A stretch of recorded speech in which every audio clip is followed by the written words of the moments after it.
Hello dear students, exam time पर आपके लिए चैप्टर है haloalkane and haloarene. ये पूरा चैप्टर हम लोग यहाँ पर डिस्कशन करेंगे और इसमें जितने इंपॉर्टेंट पॉइंट हैं वो साथ में डिस्कस करते हुए चलेंगे।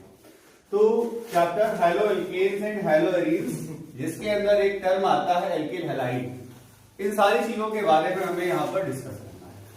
तो haloalkanes and haloarenes में ध्यान देंगे, ये वर्ड जो है वो हेलो वर्ड क्या रिप्रेजेंट करता है। इसमें जो हमारा हेलो वर्ड है वो रिप्रेजेंट करता है हेलोजन को। हेलो रिप्रेजेंट करता है हेलोजन। हेलोजन का मतलब होता है chloro, bromo, fluoro, आयडो।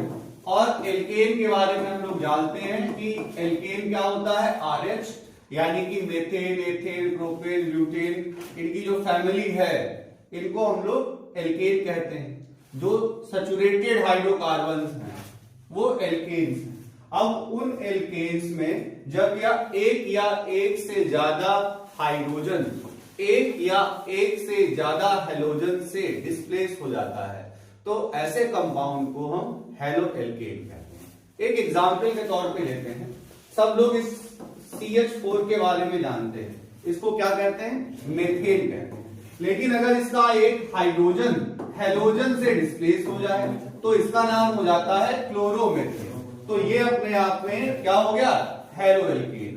When one or more than one hydrogen of alkanes are replaced by one or more than one halogen atoms, then compounds are known as halo alkanes. Okay, जैसे हमारे पास C2H6 है, ये हमारा ethane है। अब इस ethane में क्या हुआ कि अगर हमारे पास में दो हाइड्रोजन्स को हमने रिप्लेस कर दिया और यहां पर ब्रोमीन लगा दिया तो इस कंपाउंड का नाम क्या हो गया, डाइब्रोमो एथेन। क्या हो गया, डाइब्रोमो एथेन। यानी कि जब एल्केन के हाइड्रोजन को हेलोजन रिप्लेस कर देता है तो इसको हेलो एल्केन कहते हैं। एग्जाम्पल के तौर पे हम लोग देखते हैं, जैसे कि अगर हमारे पास में ये कंपाउंड है जिसका नाम है प्रोपेन। अब इस प्रोपेन में क्या हुआ, इस प्रोपेन में एक हाइड्रोजन को डिस्प्लेस करके यहां पर हमने क्लोरीन लगा दी तो ये हेलो एल्केन है। अब इस हेलो एल्केन में ये क्या बनेगा, ये बनेगा मोनो हेलो एल्केन। अगर एक हेलोजन लगता है तो मोनो हेलो एल्केन, अगर दो हेलोजन लगते हैं तो इसको हम लोग बोलते हैं डाई हेलो एल्केन। अगर तीन हेलोजन, जरूरी नहीं है कि उसी में रिप्लेस करें, अलग अलग में भी रिप्लेस कर सकता है, उसका बाद में हम लोग क्लासिफिकेशन कर सकते हैं।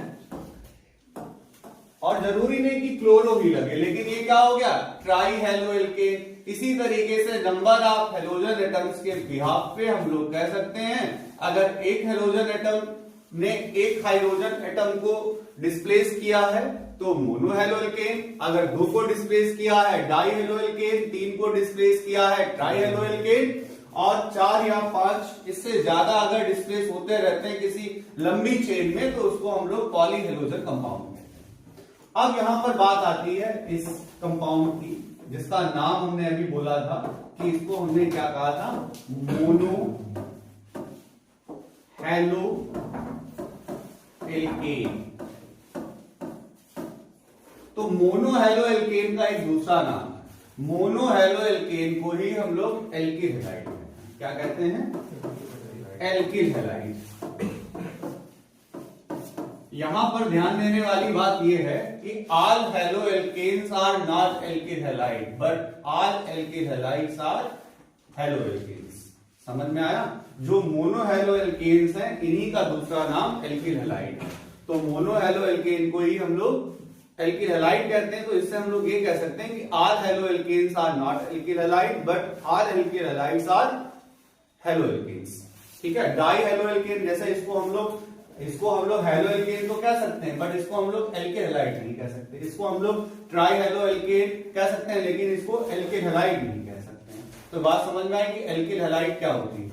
एल्किल हैलाइड का मतलब होता है मोनो हेलो एल्केन। अब हम लोग इसमें क्लासिफिकेशन में थोड़ा सा पढ़ेंगे, ये सब चीजें आपको समझ में आ गई। फिर से हम लोग देखते हैं एल्केन के बारे में। आप लोग क्लास 11 में पढ़ चुके हैं। RH यानी कि मेथेन, एथेन, प्रोपेन या उनके जो आइसोमर्स हैं, जो सैचुरेटेड हाइड्रोकार्बन्स हैं, उनको हम लोग क्या कहते हैं? एल्केन्स कह सकते हैं। वो साइक्लो भी हो सकते हैं, डायरेक्ट भी हो सकते हैं, स्ट्रेट चेन वाले यानी कि एलिलिक भी हो सकते हैं, तो एलिसाइक्लिक।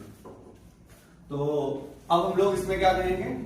इनको हम लोग कहते हैं एल्केन। अब उसमें क्या होगा? एक या एक से ज्यादा हाइड्रोजन को, अगर एक या एक से ज्यादा हाइड्रोजन यानी कि ब्रोमीन, क्लोरीन, फ्लोरीन, आयोडीन ने डिस्प्लेस किया, तो ऐसे कंपाउंड को हेलो एल्केन कहा जाएगा। अगर एक डिस्प्लेस हुआ तो मोनो हेलो एल्केन, दो डिस्प्लेस हुए डाई हेलो एल्केन, तीन या उससे ज्यादा डिस्प्लेस हुए तो हम लोग पॉली हेलो कंपाउंड में उसको कंसीडर कर लेते हैं।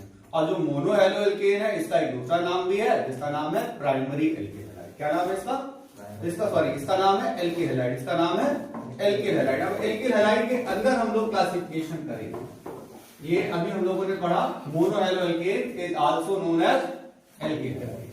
अब देखेंगे ये हमारे पास में एल्केन हैलाइड है, ये एक एल्केन हैलाइड है, इसी का एक दूसरा आइसोमर भी है, इसका एक और आइसोमर भी है,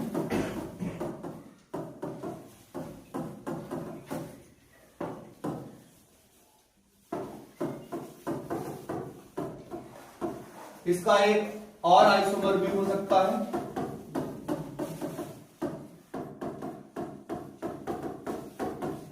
अब इनको हम लोग क्लासिफाई करेंगे।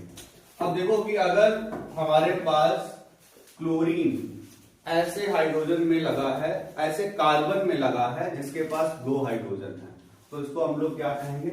प्राइमरी। क्या कहेंगे? प्राइमरी। आपकी एनसीईआरटी एक्सरसाइज में जो पहला क्वेश्चन है वो इनका क्लासिफिकेशन ही है, प्राइमरी एल्केन हैलाइड। और अगर ऐसे कार्बन में लगा जिसके पास एक हाइड्रोजन है तो उसको हम लोग कहेंगे सेकेंडरी। ये क्या हो गया? एक हाइड्रोजन है, हेलोजन किसमें लगा? ये हमारा हेलोजन है। ये जिस कार्बन में लगा है उसके पास कितने हाइड्रोजन है? हेलोजन जिस कार्बन में लगा है उसके पास एक हाइड्रोजन है, तो उसको हम लोग क्या बोलेंगे? सेकेंडरी। इसको हम लोग बोलेंगे सेकेंडरी। और अगर हमारा हाइड्रोजन ऐसे कार्बन में लगा जिसके पास एक भी हाइड्रोजन नहीं है तो इसको हम लोग क्या बोलते हैं? इसको हम लोग बोलते हैं टर्शरी। अच्छा, आप पहचानो इसको क्या बोलेंगे? बहुत सारे बच्चे ब्रांचेस को देख के कंफ्यूज हो जाते हैं, लेकिन हम लोग देखेंगे हमें बाकी सब ब्रांच से मतलब ही नहीं है। हमें किससे मतलब? हमें उस कार्बन से मतलब है जिसमें हमारा हाइड्रोजन एटम लगा हुआ है। तो जिसमें हमारा हाइड्रोजन लगा हुआ है उसके पास कितने हाइड्रोजन है? दो हाइड्रोजन। तो इसको हम लोग क्या कहेंगे? प्राइमरी कहेंगे। जैसे कि बच्चों यहां पर ध्यान अगर आप दें तो कुछ बच्चे ब्रांचिंग की वजह से थोड़ा सा कंफ्यूज हो जाते हैं और ऐसे किसी, उनको लगता है ढेर सारी ब्रांच है टर्सरी बोल दो, लेकिन नहीं, क्योंकि हमें इसमें पीछे क्या है उससे मैटर नहीं करता। हमारा क्या है कि हाइड्रोजन जिस कार्बन में लगा हुआ है उस कार्बन को देखो, उसके पास क्या है? उसके पास दो हाइड्रोजन है, प्राइमरी। अगर उसके पास एक यहां पर एक CH3 इस तरीके से लगा होता, ये एक हाइड्रोजन है, तो क्या कहते हैं इसको? इसको कहते हैं हम लोग अब सेकेंडरी। और अगर एक भी ना हो, टर्शरी। समझ में आया? ऐसा नहीं कि पीछे बहुत सारी ब्रांचिंग है तो हमारा टर्शरी हो जाएगा। जिस कार्बन में हाइड्रोजन लगा होगा हम उस कार्बन को देखेंगे, हमें बाकी चेन से मतलब नहीं है। कई बार आपको चेन ओपन करने में भी थोड़ी सी प्रॉब्लम हो जाती है। चलिए आप थोड़ा सा और बेसिक इसमें देख लेते हैं, ध्यान से देखना। जैसे लिखा है CH3 whole twice, CH3 whole twice, CH2,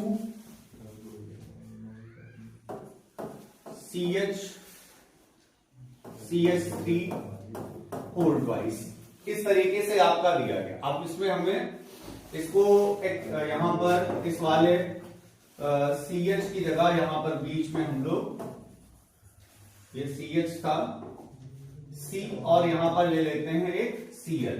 Cl की जगह हम लोग ले लेते हैं, चलो Br ले लेते हैं। अब हमें इसका स्ट्रक्चर एक्सप्लेन करेंगे और देखेंगे ये किस टाइप का यहाँ पर हाइड्रोकार्बन अपने आप में है।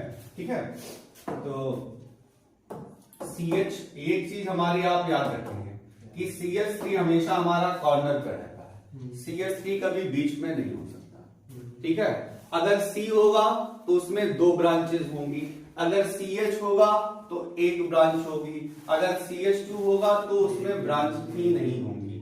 ठीक है, अगर हमारा C है तो 2 ब्रांच, अगर CH है 1 ब्रांच, CH2 है नो ब्रांच, CH3 है तो हमेशा कॉर्नर्स पे वो बीच में कभी लिखा ही नहीं जाएगा।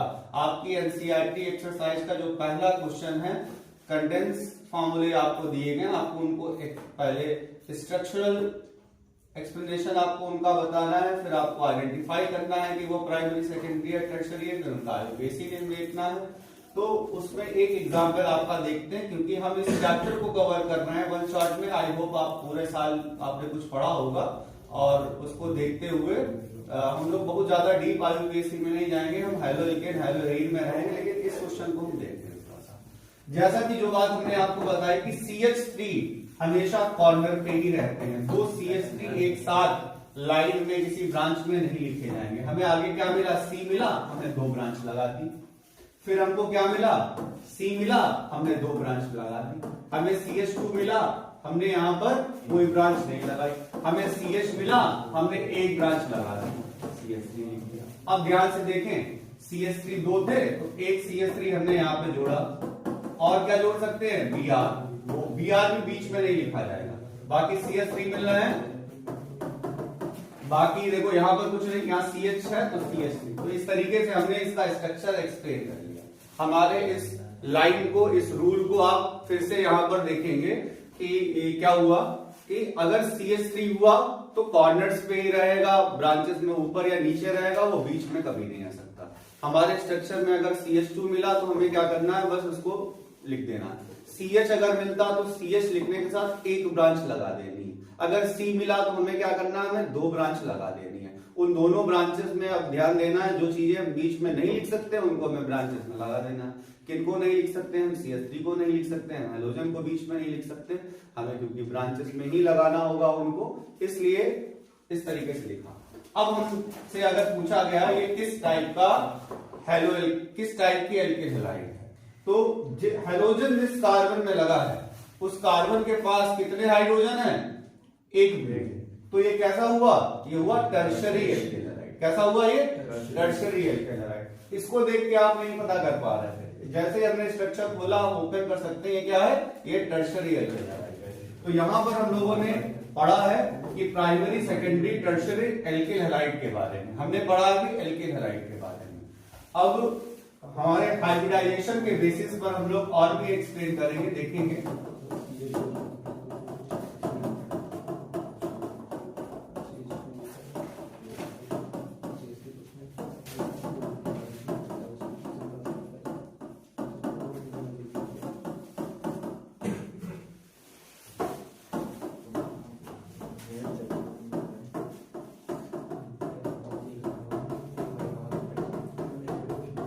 देखिए, जिस कार्बन में हमारा हेलोजन लगा है उसका नाम है अल्फा। अल्फा का पड़ोसी जितने भी होंगे, 2 ब्रांच अगर हो तो वो भी बीटा होगा, और बीटा का पड़ोसी क्या हो गया, गामा। और बिल्कुल कॉर्नर का जो दूसरी साइड का होता है इसको हम लोग कहते हैं ओमेगा। इसी तरीके से ये alpha, beta, gamma, omega, alpha, beta, gamma, omega. अब हमारी बात आप ध्यान से सुनेंगे, क्लासिफिकेशन। अगर हमारे अल्फा, बीटा ये दोनों ही sp3 हाइब्रिडाइज्ड हैं, अगर अल्फा और बीटा दोनों ही sp3 हाइब्रिडाइज्ड होंगे, अल्फा कॉमा बीटा अगर sp3 हाइब्रिडाइज्ड है, sp3 हाइब्रिडाइज्ड है, अल्फा बीटा अगर sp3 हाइब्रिडाइज्ड है तो उसको हम लोग बोलते हैं यहां पर ये एल्किल हैलाइड है। क्या ये, एल्किल हैलाइड। अगर हमारा अल्फा sp3 है, लेकिन बीटा हमारा sp2 है, तो हम लोग उसको बोलते हैं एलिलिक। इसको क्या बोलते हैं? एलिलिक। और अगर हमारा अल्फा sp2 हाइब्रिडाइज्ड है, अगर अल्फा हमारा sp2 हाइब्रिडाइज्ड है, तो हम लोग कहते हैं इसको विनिलिक। समझ में आया? अगर अल्फा और बीटा दोनों sp3 हाइब्रिडाइज्ड होंगे तो क्या कहेंगे? एलिलिक। अगर अल्फा sp3 है लेकिन बीटा sp2 है, अगर अल्फा हमारा sp3 है और बीटा हमारा, ये थोड़ा सा आपको पढ़ने नहीं आ रहा था, ये देखेंगे sp2 लिखा हुआ। अगर अल्फा sp3 है लेकिन बीटा sp2 है, तो हम लोग उसको क्या बोलेंगे? इसको बोलेंगे एलिलिक। और अगर हमारा अल्फा sp2 है तो हम लोग इसको क्या बोलेंगे? विनिलिक। तो हम लोग पहचानेंगे इसमें, देखो अल्फा सिंगल बॉन्ड है दोनों तरफ, sp3, यहां भी क्या है? sp3, तो इसको हम लोग क्या बोलेंगे? इसको हम लोग बोलेंगे ये एल्किल हैलाइड। ये कैसी हो गई? Alkyl halide. अगर अल्फा और बीटा दोनों ही हमारे sp3 हाइब्रिडाइज्ड हुए तो हम लोग क्या बोलेंगे? एल्किल। और अगर हमारे पास में अल्फा sp3 है और बीटा sp2 है, तो हम लोग उसको क्या बोलेंगे? एलिलिक। कौन सी है? ये वाली, ये है एलिलिक। इसको ध्यान से देखेंगे, अल्फा कैसा है? सिंगल सिंगल, और बीटा कैसा है? सिंगल डबल, यानी कि ये क्या हुआ? sp2 हाइब्रिडाइजेशन है। जब sp2 alpha sp3 beta sp2, तो हम लोग उसको क्या बोलेंगे? इसको हम लोग बोलेंगे एलिलिक। और अगर हमारे पास में यहां पर देखेंगे अल्फा sp2 हाइब्रिडाइज आ गया है, सिंगल या डबल, कौन सा हाइब्रिडाइजेशन है? ये इसका हाइब्रिडाइजेशन क्या है? sp2। इसका हाइब्रिडेशन क्या था? sp3। यहां पर क्या था? sp3। यहां पर क्या था? sp2। यहां है sp2, यहां पर है sp3, और यहां पर है sp2, यहां पर है sp2। समझ में आया? तो इस हाइब्रिडाइजेशन के बिहाफ पर, हाइब्रिडाइजेशन के बेसिस पर अगर हम लोग देखें तो हम लोग क्या कहेंगे? अगर हमारा अल्फा और बीटा दोनों sp3 हाइब्रिडाइज्ड होंगे तो हम लोग क्या कह सकते हैं? इसको हम लोग बोलेंगे एल्किल हैलाइड। अगर हमारा अल्फा sp3 है, बीटा हमारा sp2 है, तो हम लोग उसको बोलेंगे एलिलिक। अगर हमारा अल्फा ही sp3 हाइब्रिडाइज, sp2 हाइब्रिडाइज आ जाएगा, sp2 हाइब्रिडाइजेशन अगर हमारा अल्फा में आ जाएगा तो उसको हम लोग कहेंगे विनिलिक। ओके। अब इसके बाद में कुछ क्लासिफिकेशंस हैं हमारे, उन क्लासिफिकेशंस पे ध्यान देंगे। जैसे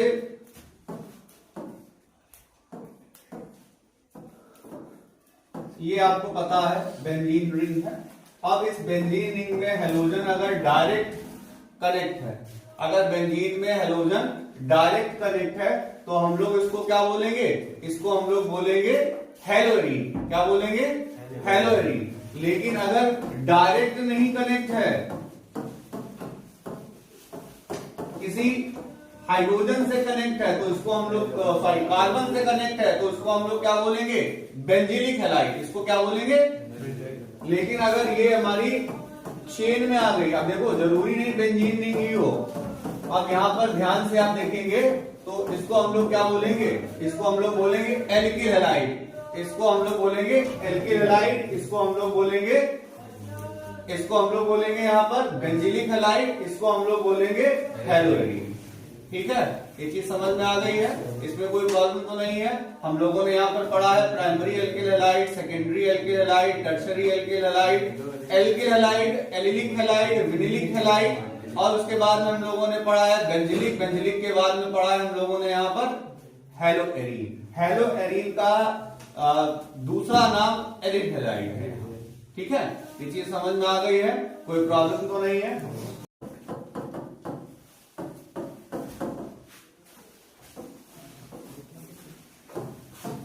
ये हमारी एल्किल हैलाइड है, मोनो हेलो एल्कीन है।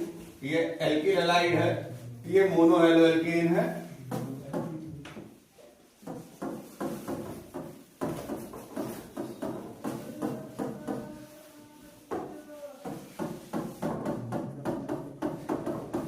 इसको इसको हम लोग क्या बोलेंगे, ये हमारी डाई हेलो एल्केन है। अब डाई हेलो एल्केन में हमारे हेलोजन अगर पड़ोसी कार्बन के पास में होते हैं, अगर हमारे हेलोजन पड़ोसी कार्बन के पास में होते हैं तो उसको हम लोग क्या कहते हैं, उसको हम लोग बोलते हैं यहां पर विक डाई हेलाइड। क्या बोलते हैं? और अगर एक ही कार्बन में अटैच है दोनों हेलोजन, देखेंगे दोनों हेलोजन अगर एक ही कार्बन में अटैच है तो हम लोग इसको क्या बोलेंगे, जेम डाई हेलाइड। ये क्या है, ये जेम, ये क्या है जेम, और ये क्या है यहाँ पर विक। समझ में आया? जेम डाई हेलाइड और ये क्या है, विक डाई हेलाइड। और ये क्या है, ये है एल्केन हेलाइड। और साथ में ही आपको बता देते हैं ओमेगा डाई हेलाइड्स के बारे में। अगर हमारा इस तरीके से है,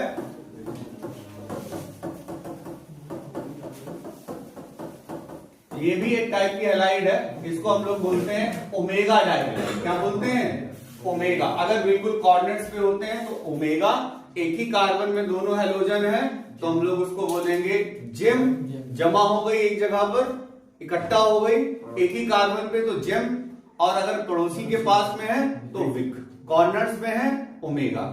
एक ही है और सबके सब sp3 हाइब्रिडाइज्ड वाले थे तो हमने क्या कहा उसमें, अल्फा बीटा गामा अगर हमारा sp3 हाइब्रिडाइज्ड है तो हम लोग उसको कहेंगे एल्किल। और अगर अल्फा हमारा sp3 हाइब्रिडाइज्ड है, बीटा हमारा sp2 हाइब्रिडाइज्ड है तो हम लोग कहेंगे उसको एलिलिक। अगर अल्फा sp2 हाइब्रिडाइज्ड है तो उसको हम लोग कहेंगे विनिलिक। बेंजीन रिंग में डायरेक्ट अटैच है तो हम लोग उसको बोलेंगे हेलोएरीन या एरिल हैलाइड। और अगर बेंजीन रिंग में डायरेक्ट अटैच नहीं है, एक कार्बन के थ्रू अटैच है तो हम लोग कहेंगे बेंजीलिक। लेकिन बेंजीन रिंग का होना, अब बेंजीन रिंग में एक लंबी सी स्ट्रेट चेन लगी है, उसमें हेलोजन लगा तो फिर से वो primary secondary tertiary alkane halides में ही कंसीडर किया जाता है। ठीक है।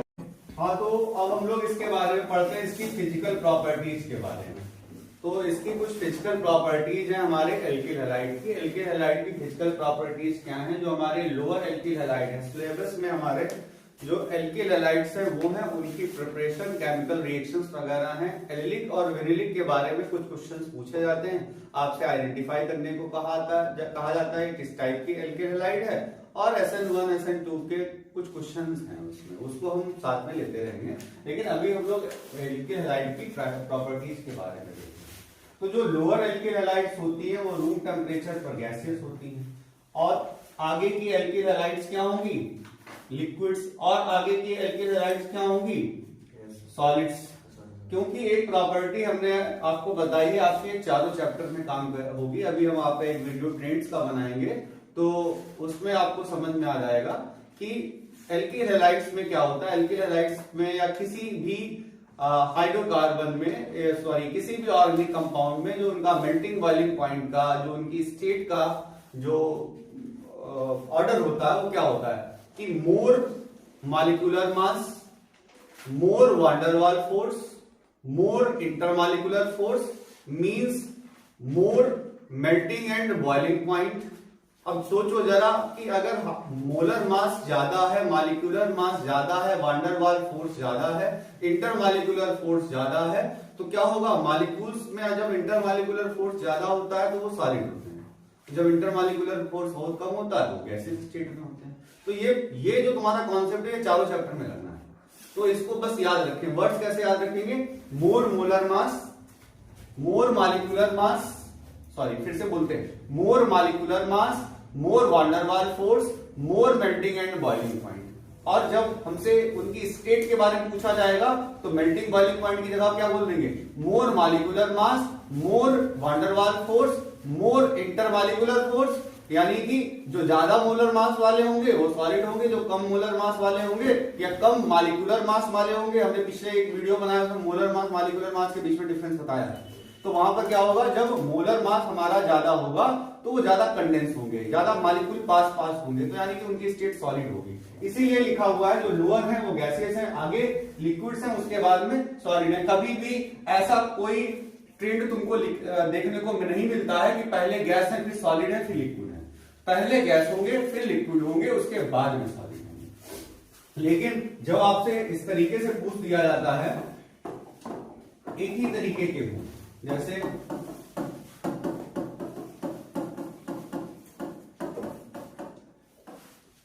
ये हमारी नॉर्मल प्रोपेन है, एन प्रोपेन जिसको कहते हैं, और इसको हम लोग कह सकते हैं आइसोप्रोपेन। ठीक है, अब इसमें क्या हुआ कि इसमें ब्रांचिंग हो गई, जिसमें ब्रांचिंग हो जाती है वहां सरफेस एरिया कम हो जाता है। सरफेस एरिया कम हो जाने से वान डेर वाल फोर्स भी कम हो जाता है।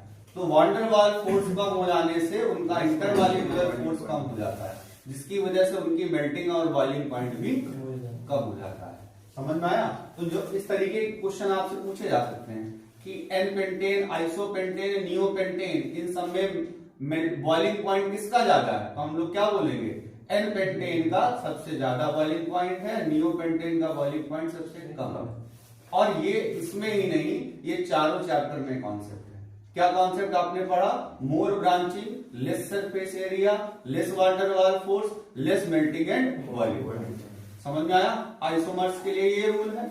और बाकी रूल हमारा क्या कहता है? जैसे जैसे चेन बढ़ेगी, जैसे जैसे कार्बन बढ़ेंगे, मॉलिक्यूलर मास बढ़ेगा, वान डेर वाल फोर्स बढ़ेगा, मेल्टिंग बॉइलिंग पॉइंट बढ़ेगा।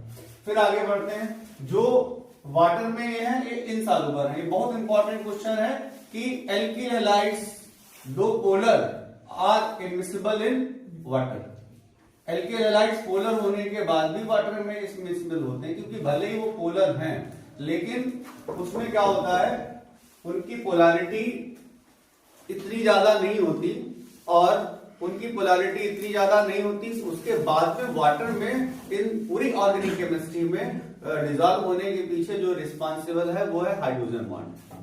तो जो एल्किल हैलाइड्स हैं वो हाइड्रोजन बॉन्ड बनाने की कैपेबिलिटी नहीं रखते हैं। तो जब ये हाइड्रोजन बॉन्ड नहीं बनाते हैं तो इसलिए ये वाटर में सॉल्युबल नहीं होते। समझ में आया? लेकिन कुछ थोड़ी सी जैसे फ्लोरो वगैरह है, तो तुम्हें पता है इलेक्ट्रोनेगेटिविटी इतनी ज्यादा होती तो एल्किल, तो वहां पर वो बॉन्ड बना लेते हैं। जैसे मेथिल फ्लोराइड की बात आए तो मेथिल फ्लोराइड में जो फ्लोरो है वो हाइड्रोजन बॉन्ड बना सकता है, वो स्लाइटली सॉल्युबल होगा। बाकी एल्किल हैलाइड्स के बारे में बात की जाए तो वो हाइड्रोजन बॉन्ड्स नहीं बना पाते, इसलिए वाटर में सॉल्युबल नहीं होते। और बाकी की बात करी जाए कि फ्लोराइड्स में जो लाइटर फ्लोराइड्स हैं वो सॉल्युबल होंगे, और इनका जो बॉइलिंग पॉइंट है वो नॉर्मल एल्केन से थोड़ा सा ज्यादा होता है। क्यों?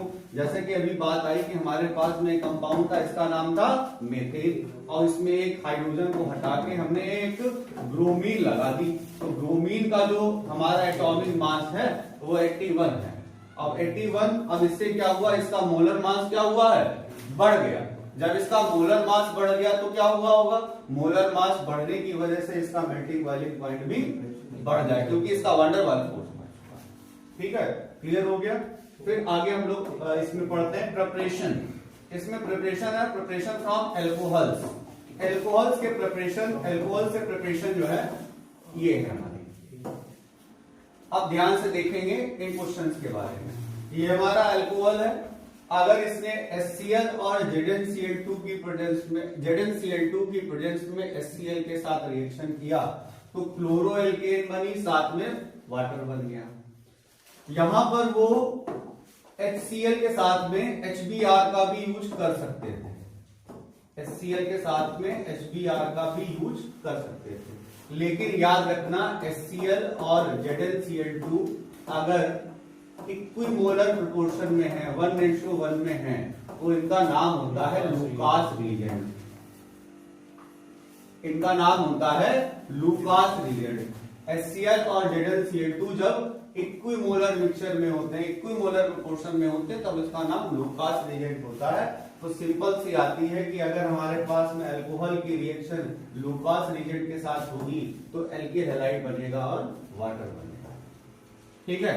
टर्शरी अल्कोहल बहुत तेजी से रिएक्शन देते हैं, तो इसमें टर्बुडिटी फॉर्म होती है, झाग सा बनता है।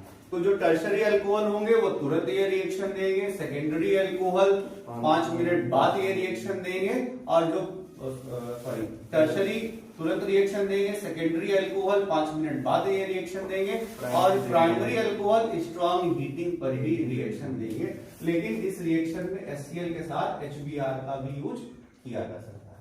अब हमने क्या किया कि अल्कोहल की रिएक्शन NaBr और H2SO4 के साथ में कराई, तो क्या हुआ, ये कंपाउंड हमारा बना। देखिएगा आपसे कभी भी ये लिखने को पेपर में नहीं आएगा, right 5 different methods of alcohol to form alkyl halides, ठीक है। उसमें कोई 4 या 5 मेथड आपके नहीं पूछे जाएंगे, आपसे इसमें कॉन्सेप्चुअल क्वेश्चन पूछे जाएंगे। जैसे यहाँ पर हमने NaBr का यूज तो कर लिया, लेकिन क्या हम इसमें यहाँ पर पोटेशियम आयोडाइड के साथ में ये रिएक्शन कर सकते थे? ये आपका कॉन्सेप्चुअल क्वेश्चन है कि पोटेशियम आयोडाइड के साथ हम लोग H2SO4 का यूज कर सकते हैं। तो आंसर होगा पोटेशियम आयोडाइड के साथ H2SO4 का यूज नहीं कर सकते, क्योंकि H2SO4 इस केस में आयोडीन के पोटेशियम आयोडाइड के केस में स्ट्रॉन्ग ऑक्सीडाइजिंग एजेंट होगा, आयोडीन फॉर्म कर देगा, और जब आयोडीन फॉर्म हो जाएगी तो हमारी एल्किल आयोडाइड नहीं बनेगी, तो पोटेशियम आयोडाइड का यूज यहाँ पर नहीं कर सकते। तो पोटेशियम आयोडाइड का ही यूज अगर यहाँ पर करना हो तो हम लोग यहाँ पर H2SO4 की जगह H3PO4 का यूज करेंगे। समझ में आया? तो हम लोग माइल्ड ऑक्सीडाइजिंग एजेंट का यूज करेंगे।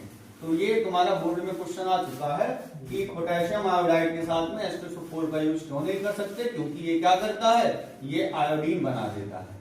अब वो आयोडीन आगे फिर किसी काम की नहीं रहती, वो आगे हमारे एल्किल ग्रुप के साथ रिएक्शन नहीं करती, वो फ्री रेडिकल फॉर्म करके सब्स्टिट्यूशन रिएक्शन नहीं कर पाती है, इसलिए हम लोग H2SO4 का यूज नहीं करते। हमने आपको बताया कि ये रिएक्शंस इतनी इंपॉर्टेंट नहीं है जितनी इनसे रिलेटेड हमारे क्वेश्चंस बनते हैं। जैसे इसमें लूकास रिएजेंट वाली बात हमने आपको बता दी, यहाँ पर पोटेशियम आयोडाइड वाली बात बता दी। इसमें क्या है, ये दोनों रिएक्शंस थोड़ी आपकी आ सकती हैं। इसमें एक कॉन्सेप्ट आपको बताएंगे, यहाँ पर PX3 है, यहाँ पर PCl5 है, यानी कि यहाँ पर क्लोरो ब्रोमो दोनों यूज कर सकते हैं, यहाँ पर सिर्फ क्लोरो ही यूज कर सकते हैं, ब्रोमो यूज नहीं कर सकते। अब यहाँ पर आपके प्रोडक्ट पूछे जाते हैं, तो एक ट्रिक हम अपनी क्लास में बताते हैं कि बच्चों देखो यहाँ पर कितने हैं, 3 हेलोजन, यहाँ पर कितने हैं, 5 हेलोजन। ज्यादा हेलोजन होंगे तो ज्यादा प्रोडक्ट बनेंगे, ऐसा कोई रूल नहीं है, ये ट्रिक है याद करने की वहां पर कि PCl5 में सर ने क्या बताया था, ज्यादा प्रोडक्ट बनेंगे यानी कि 3 बनेंगे, और PCl5 में कुछ स्ट्रॉन्ग बनेगा यानी कि HCl बनेगा। तो PCl5 वाले में क्या बनेगा, HCl बनेगा, और जो PX3 वाले हैं उसमें HCl नहीं बनेगा, उसमें 2 ही प्रोडक्ट बनेंगे। जब 2 ही प्रोडक्ट बनेंगे तो एक वीक एसिड बनेगा, कौन सा, H3PO3 बनेगा। इसमें क्या था, इसमें हमारा एक स्ट्रॉन्ग बना, ज्यादा है स्ट्रॉन्ग बनाएंगे, ज्यादा है हेलोजन तो ज्यादा प्रोडक्ट भी बनाएंगे और स्ट्रॉन्ग एसिड भी बनाएंगे। यहाँ पर कम थे, यहाँ पर कम प्रोडक्ट बनाएंगे और वीक बनाएंगे। समझ में आ गया? यहाँ पर आपकी कंफ्यूजन रहती है, ठीक है। इसमें H3PO3 बनता है, HCl नहीं बनता, इसमें HCl के साथ में POCl3 भी बनता है। अब आगे हम लोग क्या करेंगे, इसकी रेड फास्फोरस के साथ में हेलोजनेशन कराते हैं, इसमें ब्रोमो और आयोडो होते हैं, यहाँ पर हमारा एल्किल हैलाइड होती है। अब यहाँ पर थोड़ा सा ध्यान देना कि रेड फास्फोरस का यूज ये आपका वाइवा में पूछ सकते हैं, जब आपका केमिस्ट्री का वाइवा होगा कि भाई इस रिएक्शन में रेड फास्फोरस का यूज क्या था, तो रेड फास्फोरस इनको यहाँ पर एक एक्टिव सरफेस प्रोवाइड कराता है, जिसकी वजह से इनका हेलोजनेशन हो जाता है। बाकी आप देख पा रहे हैं कि यहाँ पर ज्यादातर क्लोरो और ब्रोमो ही बन रहे हैं, यहाँ पर आयोडो नहीं बनना है, यहाँ पर फ्लोरो तो बिल्कुल नहीं बनना है। फिर क्या हुआ, अगर ROH की रिएक्शन SOCl2 के साथ हो जाती है, इसका नाम क्या है, इसका नाम है थायोनिल क्लोराइड। Thionyl chloride. अब थायोनिल क्लोराइड के साथ रिएक्शन होगी, RCl बनेगा, SO2 बनेगा, HCl बनेगा, और ये पूछा जाता है thionyl chloride method is the best method. Thionyl chloride method is the best method to produce alkyl chlorides। ठीक है, thionyl chloride method alkyl chlorides को प्रोड्यूस करने का बेस्ट मेथड है, और इनका बेस्ट मेथड इसलिए है क्योंकि साथ में क्या बनाते हैं, ये सल्फर डाइऑक्साइड और HCl बनाते हैं, ये हमारे ये स्ट्रॉन्ग, ये हमारे क्या गैसियस फॉर्म में है, ये चले जाते हैं, तो हमारा सिर्फ प्योर प्रोडक्ट बचता है। समझ में आया? ये पेपर में अगर क्वेश्चन आएगा कि thionyl chloride method is the best method to produce alkyl chloride, बिल्कुल by products are, because by products are sulphur dioxide and HCl that leaves the surface and only product remains. Okay, आप यहाँ पर इस चीज को यहाँ पर और भी ध्यान देना कि जो थायोनिल क्लोराइड वाला आपका ये क्वेश्चन था, ठीक है, कि ये बेस्ट मेथड है, तो अगर किसी क्वेश्चन में हमारी रिएक्शन इन्वॉल्व है तो आपको रिएक्शन जरूर लिखनी है। पेपर में अगर ये मेथड आया, आप थ्योरी लिख के चले आए तो आपको पूरे नंबर नहीं मिलेंगे, आपको साथ में ये रिएक्शन मेंशन करनी पड़ेगी। सपोज करते हैं कि ये क्वेश्चन आपका 2 नंबर का है, सपोज करते हैं 1 नंबर का क्वेश्चन आया कि thionyl chloride method is preferred for the preparation of alkyl chlorides why. अब आपके पास में मान लो वहां पर बचा है 1 मिनट, आपको वहां पर रिप्रेजेंट करना है, या आप थ्योरी लिख सकते हैं या आप रिएक्शन लिख सकते हैं। तो आप रिएक्शन जरूर लिखेंगे, आपकी थ्योरी वजह छूट जाए। वहां पर आप लिख सकते हैं कि ये सरफेस को लीव करते हुए जा रहे हैं, सिर्फ प्रोडक्ट हमारा बन रहा है। लेकिन अगर किसी बच्चे ने सिर्फ थ्योरी लिखी, रिएक्शन नहीं लिखी, तो इसकी पूरी वहां पर गारंटी है कि उसको पूरे नंबर नहीं मिलेंगे। अगर रिएक्शन इन्वॉल्व हो रही तो रिएक्शन आप जरूर लिखें, ठीक है। चलते हैं आगे।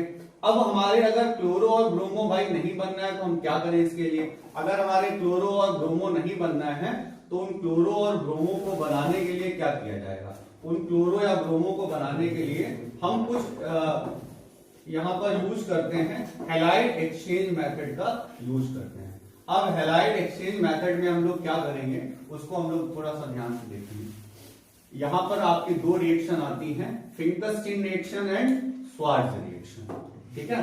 फिंकरस्टीन एंड स्वार्ट्ज रिएक्शन ये आपका वहां पर यूज हो जाएगा। अब ध्यान देना है, जैसे कि अगर आपका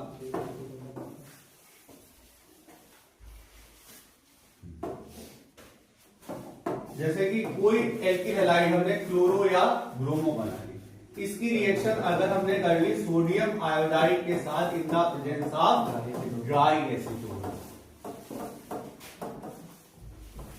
तो क्या बन जाता है? RI बन जाता है प्लस NaX बन जाता है। RI बनता है और NaX बनता है, तो इसको हम लोग क्या कहते हैं कि एल्किल आयोडाइड बन जाएगा और सोडियम हैलाइड बन जाएगा, और इसको हम लोग बोलते हैं फिंकरस्टीन मेथड। किसको बोलेंगे? इसको बोलेंगे फिंकरस्टीन मेथड। अगर हमारे साथ RX के साथ में अगर कोई मेटालिक क्लोराइड हो, अगर RX है और हमारे पास में मेटालिक क्लोराइड है लाइक AgF, Sb2F3, इस टाइप में मेटालिक क्लोराइड्स, जो भी स्टेबल मेटालिक क्लोराइड्स हैं, अगर वो RX के साथ रिएक्शन करेंगी तो हमारे पास में क्या बन जाएगा? फ्लोराइड बनेगा, और इसको हम लोग बोलते हैं स्वार्ट्ज रिएक्शन। इसको क्या बोलते हैं? इसको बोलते हैं स्वार्ट्ज रिएक्शन। इसको हम लोग स्वार्ट्ज रिएक्शन बोलते हैं। और ट्रिक आप याद रखिएगा, फिंकरस्टीन F में F नहीं होगा, यानी कि फिंकरस्टीन बनेंगे आयोडो के लिए तो स्वार्ट्ज बन जाएगी तुम्हारी फ्लोरो के लिए। सिंपल से स्टेटमेंट्स हैं, आपके बोर्ड्स में लगातार ये पूछे जा रहे हैं, प्री बोर्ड्स में क्वेश्चन आ रहे हैं। अगर आपका क्वेश्चन आता है फिंकरस्टीन रिएक्शन तो हम लोग क्या लिखेंगे? व्हेन एल्किल हैलाइड्स ब्रोमो और chloro is treated are treated in the presence are treated with sodium iodide in the presence of dry acetone, corresponding iodide is formed with sodium halide. This reaction is known as Finkelstein reaction, क्योंकि fluoro नहीं बना। F में F नहीं है, ये कोई chemistry का rule नहीं है, एक छोटी सी ट्रिक है दिमाग में डालने के लिए कि फिंकरस्टीन और स्वार्ट्ज में बच्चे कंफ्यूज हो जाते हैं। अब when alkyl halide is treated with metallic chloride, corresponding fluorides are alkyl fluorides are formed. This reaction is known as Schwarz reaction. ये चीज समझ में आ गई है, कोई दिक्कत तो नहीं है इसमें। फिर हम लोग आगे बढ़ेंगे। अब हमारा एक मेथड है, इसको हम लोग कहते हैं डायरेक्ट हैलोजनेशन। अब डायरेक्ट हैलोजनेशन में क्या होता है, जैसे हमारा एक एल्केन है, इसने क्या रिएक्शन की, सनलाइट की प्रेजेंस में इसने रिएक्शन कर दी, ठीक है, H2 लिखा है, तो क्या बन गया हमारा, बन गया RCl प्लस बन गया HCl। तो यहां पर डायरेक्ट हैलोजनेशन हो रहा है। जैसे बेंजीन है, ये साइक्लोहेक्सेन है, अब साइक्लोहेक्सेन है और ब्रोमीन के साथ ये रिएक्शन कर रहा है। ब्रोमीन के साथ, सनलाइट के साथ थोड़ा सा अगर हम कोई कैटलिस्ट वगैरह यहां पर लगा देते हैं तो क्या हो जाता है, ये ब्रोमो बेंजीन साइक्लोब्रोमो बना लेगा और इस तरीके से, ठीक है। तो इस तरीके से इस मेथड को हम लोग कहते हैं डायरेक्ट हैलोजनेशन। इसी में हमारा आता है फ्रॉम, ये इंपॉर्टेंट है, इसका कन्वर्जन में ये रिएक्शन जरूर आ सकती है, फ्रॉम एल्कीन्स। एल्कीन से कैसी बनती है, तो एल्कीन से भाई जैसे हमारी एक रिएक्शन है CH3 CH double bond CH2, इसकी रिएक्शन अगर HBr के साथ हो जाए, आपको याद होगा 11 का मार्कोनी का रूल। अब देखो ये एक नॉर्मल एल्कीन नहीं है, ये हमारी अनसिमेट्रिकल, ये हमारी अनसिमेट्रिकल क्यों कहते हैं अनसिमेट्रिकल एल्कीन क्यों है? क्योंकि इसमें डबल बॉन्ड उन कार्बन्स के बीच में है जिनके पास सेम नंबर ऑफ हाइड्रोजन्स नहीं है। अगर हमारी ये एल्कीन ऐसे होती, जैसे लिखा होता CH3 CH double bond CH bond CH3, ये हमारी कैसी एल्कीन है? ये सिमेट्रिकल है। ये कैसी है? अनसिमेट्रिकल। तो चाहे सिमेट्रिकल, यहां पर हमारे पास में अनसिमेट्रिकल एल्कीन है, ये अनसिमेट्रिकल एल्कीन जब HBr के साथ रिएक्शन करती है तो क्या हो जाता है? तो CH3 बन जाता है और CH के साथ Br लग जाता है और यहाँ पर CH3 बन जाता है। इसमें हमने आपको कई बार बताया है मार्कोनी का रूल में, इसको कहते हैं गरीब को और गरीब बनाना। जैसे हमारा HBr का गरीब को और गरीब बनाते हैं, जैसे हमारी गवर्नमेंट क्या कर रही है, इतने टैक्स लगा रही है, तो फिर टैक्स लगाने पर गरीब हमारा और गरीब होता जा रहा है। तो ब्रोमो क्या है? ब्रोमो है निगेटिव हाइड्रोजन, यहाँ पर क्या हो जाएगा? Partial positive. यहाँ पर है एक हाइड्रोजन, यहाँ पर है 2 हाइड्रोजन। तो जो निगेटिव है, जो भीख मांग रहा था, वो ऐसे के पास गया जिसके पास ऑलरेडी 1 हाइड्रोजन है, तो क्या बना? 2 ब्रोमो बन गया। ठीक है। अब इसी तरीके से अगर हमारे पास में यहां पर बेंजोइल पेरोक्साइड होती, यहां पर होती बेंजोइल पेरोक्साइड यानी कि C6, ये हमारा 2 ब्रोमो प्रोपेन बना है, C6H5 C double bond O C double bond O C6H5, ये फार्मूला है हमारे बेंजोइल पेरोक्साइड का। अगर ये होती तो यहां पर हमारा लगता एंटी मार्कोनी का रूल, जिसको हम लोग कहते हैं खराश। अब एंटी मार्कोनी का रूल सिर्फ ब्रोमो में ही लगता है। मार्कोनी का रूल को लगने के लिए हमारा HCl HBr HI और HF कुछ भी हो, लेकिन एंटी मार्कोनी का के लिए हमारे पास HBr का होना जरूरी है। HBr में ही एंटी मार्कोनी का रूल लगेगा। तब क्या होगा? तब हमारे पास गरीब गरीब नहीं बनेगा। अब क्या होगा? यानी कि जो हमारा ब्रोमो है वो जाएगा उसके पास जिसके पास ज्यादा नहीं, जिसके पास भाई या तो यहां लग सकता है या यहां लग सकता है, तो इस बार हाइड्रोजन जाएगा उसके पास जिसके पास कम हाइड्रोजन है, यानी कि CH2 Br बन जाएगा। तो इस तरीके से हम लोगों ने हेलो एल्केन बनाने के कई सारे क्वेश्चंस पढ़ लिए। ये आपका कन्वर्जन में पूछा जाता है। अब सोचो कैसे पूछा जाता है। क्वेश्चन में कई बार बोर्ड में आ चुका है 1 ब्रोमोप्रोपेन टू 2 ब्रोमोप्रोपेन और 2 ब्रोमोप्रोपेन से 1 ब्रोमोप्रोपेन। कभी भी आपको किसी भी कन्वर्जन में 2 लगा के आ जाए तो यानी कि वहां पर आपको मार्कोनी काफ लगाना है, और कभी भी 1 आ जाएगा तो यानी कि हमें एंटी मार्कोनी काफ लगाना है। 1 आ जाएगा एंटी मार्कोनी और 2 आ जाएगा तो मार्कोनी। याद रखना मार्कोनी काफ 2 नंबर ही है। ठीक है, यानी कि 2 नंबर समझते हैं ना।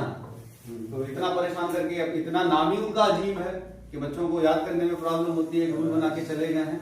ठीक है, अपार्ट फ्रॉम द जो याद रखना कि अगर 2 पे लगाना है तो मार्कोनी का, अगर 1 पे लगाना है एंटी मार्कोनी का।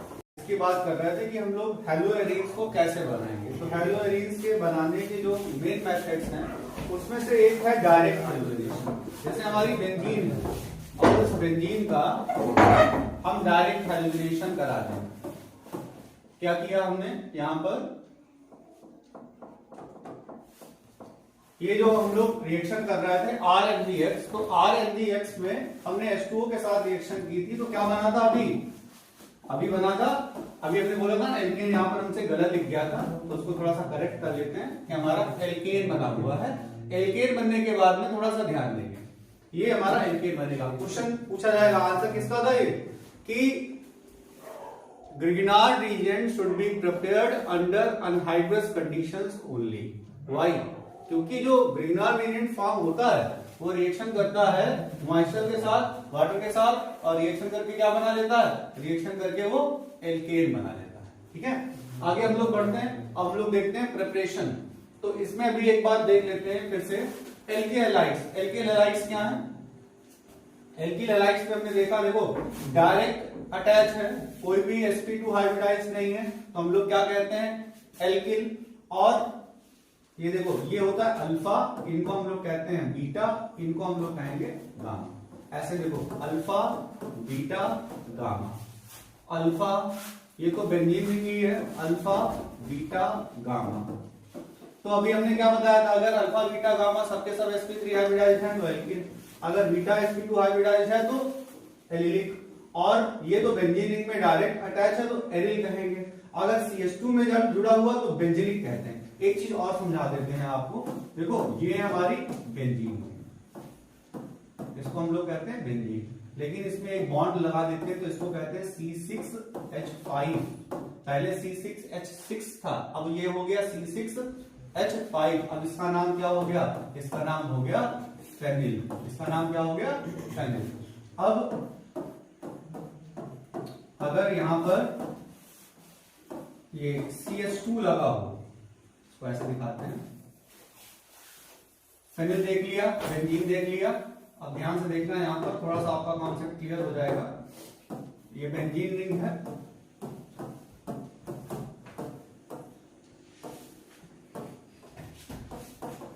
इसको क्या कहते हैं, इसको हम लोग कहते हैं बेंजिल। क्या कहते हैं, बेंजिल।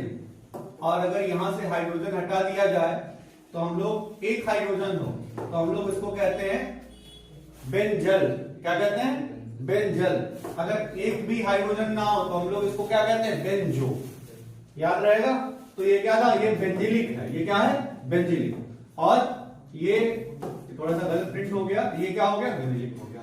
आगे बढ़ते हैं, अब हमें हेलोजेंस, यहाँ पर हेलोएरीन्स बनानी है, तो हम लोग हेलोएरीन्स के प्रिपरेशन की बात करते हैं। तो एक मेथड हमारा डायरेक्ट हेलोजिनेशन। अब डायरेक्ट हेलोजिनेशन में क्या है, जैसे हमारा बेंजीन है, इस बेंजीन में क्या हुआ, इसकी रिएक्शन अगर किसी हेलोजन के साथ हुई इन द प्रेजेंस ऑफ सनलाइट तो क्या होगा, डायरेक्ट हेलोजिनेशन हो जाएगा और हमारे पास में हेलोजन यहाँ पर आके जुड़ जाएगा। ये क्या बना, इसको हम लोग बोलते हैं डायरेक्ट हेलोजिनेशन।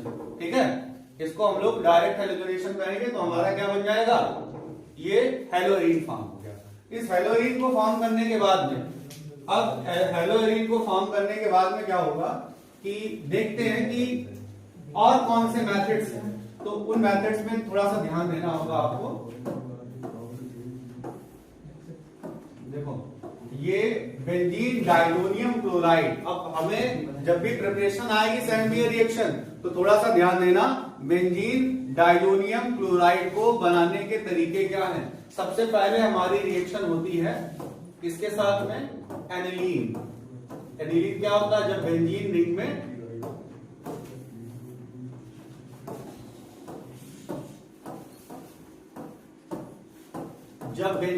में क्या होगा, हमारा NH2 लगा होता है, इसको एनिलीन कहते हैं। इसकी रिएक्शन होती है NaNO2 और HCl के साथ में, जिनसे बनता है HONO, नाइट्रस एसिड। इनसे क्या बनता है, नाइट्रस एसिड। तो यहां पर क्या बन जाता है, यहां पर बन जाता है डाइलोनियम साल्ट। क्या बन जाता है, यहां पर डाइलोनियम साल्ट बन जाता है। अब ये डाइलोनियम साल्ट हमने बना लिया। अब इस डाइलोनियम साल्ट की रिएक्शन अगर CuCl HCl की प्रेजेंस में लाए तो हमारा क्लोरोबेंजीन बनेगा। CuBr यानी कि क्यूप्रस ब्रोमाइड, क्यूप्रस हैलाइड और हाइड्रोजन हैलाइड, मतलब hydrogen halide like HBr and HCl are treated with corresponding cuprous halides, then benzene diammonium chlorides are formed in corresponding haloarenes, that is chlorobenzene or bromobenzene, and this reaction is known as Sandmeyer reaction. लेकिन अगर इसको potassium iodide के साथ bomb कर देते हैं तो iodobenzene बन जाती है, और अगर इसको रिएक्शन कर देते हैं HBF4 के साथ में तो हमारा BF3 फॉर्म हो जाता है और नाइट्रोजन गैस हमें रिलीज होगी। नाइट्रोजन की वजह से ये एजो वर्ड जो होता है, कभी भी एजाइड वर्ड आ जाता है, एजो वर्ड आ जाता है, तो इसका मतलब वहां पर कहीं ना कहीं नाइट्रोजन इन्वॉल्व है। तो इन सारी रिएक्शन में क्या हो रहा है, इन सारी रिएक्शन में नाइट्रोजन रिलीज हो रही है। ठीक है, और हम बात बताते हैं कि अगर हम लोग इस रिएक्शन में इन रिएक्शंस में अगर हम लोग इनका यूज ना करें, कॉपर ब्रोमाइड और HBr का यूज ना करें और उसकी बजाय हम लोग यहां पर पाउडर्ड कॉपर का यूज करें, तो पाउडर्ड कॉपर का यूज करने से भी यहां पर क्या होगा, क्लोरोबेंजीन फॉर्म हो जाएगी और उस रिएक्शन को हम लोग सैंडमियर रिएक्शन नहीं बोलेंगे। ठीक है, उस रिएक्शन को हम लोग सैंडमियर रिएक्शन नहीं बोलेंगे, इसको याद रखना। अब आगे हम लोग बढ़ते हैं। हमारी जो हेल्प, ये हमारी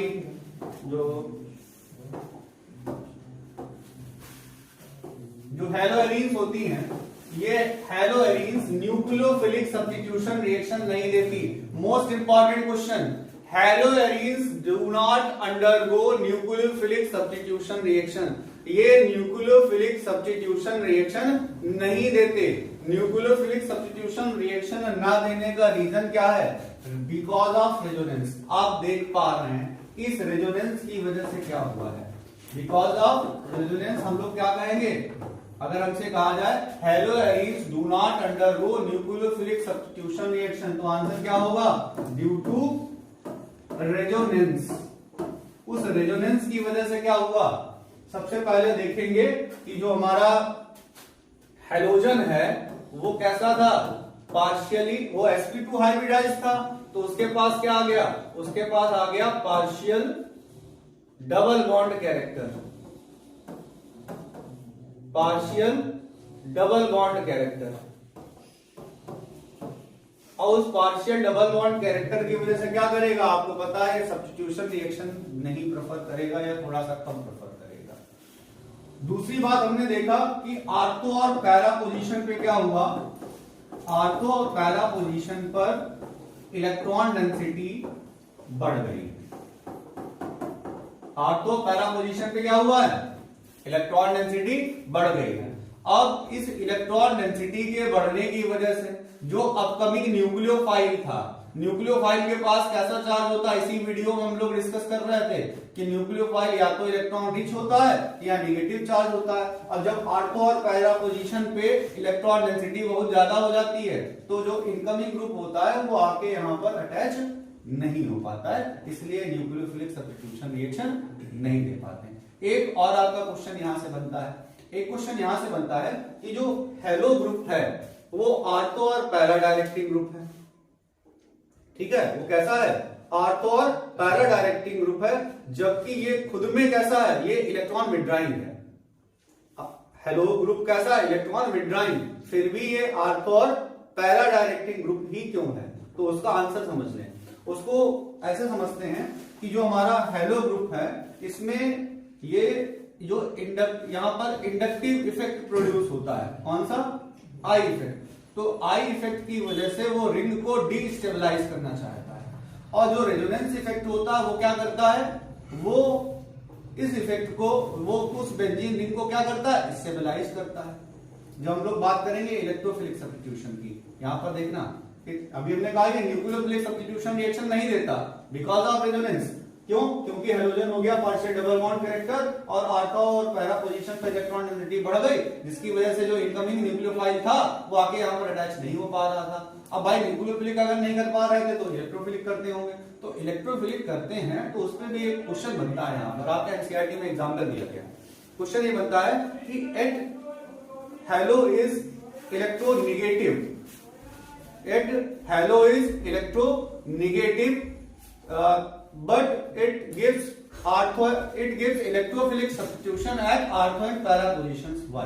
तो हम लोग यहां पर क्या बोलेंगे, हम लोग यहां पर बोलेंगे, थोड़ा सा ध्यान देना कि जो यहां पर दो इफेक्ट है, कौन सा, इंडक्टिव इफेक्ट है और कौन सा इफेक्ट है, इंडक्टिव इफेक्ट के अलावा रेजोनेंस इफेक्ट। तो इंडक्टिव इफेक्ट से वो रिंग को डीस्टेबलाइज करता है, इंडक्टिव इफेक्ट से वो क्या करता है, रिंग को डीस्टेबलाइज करता है, और रेजोनेंस इफेक्ट की वजह से वो रिंग को स्टेबलाइज करता है। और हमने देखा रेजोनेंस इफेक्ट हमारा कहां पर है, आर्थो और पैरा पोजीशन पे। तो यानी कि जो स्टेबलाइजेशन है वो कब ज्यादा परफॉर्म हो रहा है, आर्थो और पैरा पोजीशन पे। इसलिए जो इलेक्ट्रोफाइल्स आते हैं वो आर्थो और पैरा पोजीशन पर ही लगते हैं। फिर से क्वेश्चन रिपीट करते हैं। At halogen is electron withdrawing group, electrophilic substitution takes on ortho and para positions only because there are two effects, inductive effect as well as resonance effect. Inductive effect deactivates the ring, destabilize the ring because of electron withdrawing nature of halogen. But resonance effect is stabilize the ring, and at ortho and para position, at ortho and para position, this effect is more pronounced. Resonance effect is more pronounced. That's why electrophilic reaction takes place on ortho and para position. ये question हमारा यहाँ पर बना है। इसके बाद हम लोग यहाँ पर देखेंगे कि इलेक्ट्रोफिलिक सब्स्टिट्यूशन रिएक्शन होगी तो वो कैसे होगी। तो इलेक्ट्रोफिलिक सब्स्टिट्यूशन रिएक्शन में हम लोग देखें तो उन रिएक्शन में क्या था, अगर क्लोरीन के साथ रिएक्शन होती है FeCl3 की प्रेजेंस में तो क्या होता है, तो हमारा यहां पर ऑर्थो और पैरा पोजीशन पे जो क्लोरो है वो आके लग जाता है। एक बार कहां लगेगा, ऑर्थो पे, दूसरा कहां पे लगेगा, पैरा पे। याद रखना पैरा वाले जो प्रोडक्ट होंगे वो ज्यादा स्टेबल होंगे, ठीक है। दूसरा ये क्या है, नाइट्रेशन। दूसरा इफेक्ट क्या है, नाइट्रेशन। अब इस नाइट्रेशन इफेक्ट में क्या होता है कि जो हमारे नाइट्रो ग्रुप है वो आके लगते हैं, कहां पे लगते हैं, एक बार लगते हैं ऑर्थो पे और एक बार लगते हैं पैरा पे। एक बार हमारा नाइट्रो लगेगा ऑर्थो पे, दोबारा हमारा हैलो लगेगा, जो हमारा नाइट्रो ग्रुप लगेगा वो कहां लगेगा, पैरा पे। आगे है ये कौन सी रिएक्शन, फ्रीडल क्राफ्ट रिएक्शन। क्या होता है,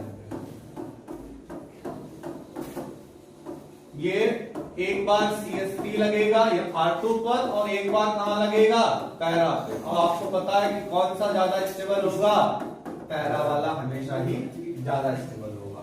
यहां पर वो क्या कर सकते थे, वो रिएक्शन CH3 COCl के साथ भी करा सकते थे, यानी कि वो क्या कर लेते, वो यहां पर फ्रीडल क्राफ्ट एसाइलेशन भी कर सकते हैं। अब फ्रीडल क्राफ्ट एसाइलेशन में क्या होगा, फ्रीडल क्राफ्ट एसाइलेशन में यहां पर ये बन जाएगा ऑर्थो और पैरा पोजीशन पे।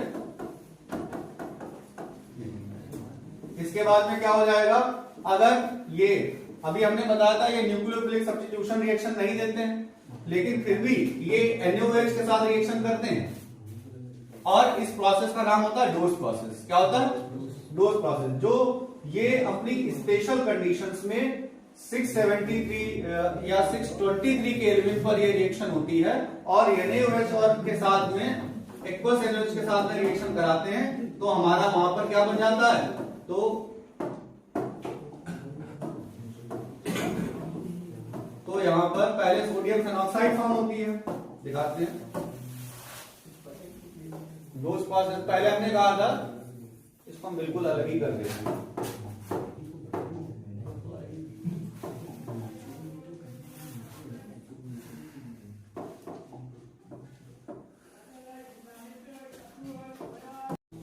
तो जो हमारे न्यूक्लियोफिलिक सब्स्टिट्यूशन रिएक्शन हमने बात की थी नहीं हो रहे थे, हमने इलेक्ट्रोफिलिक की है।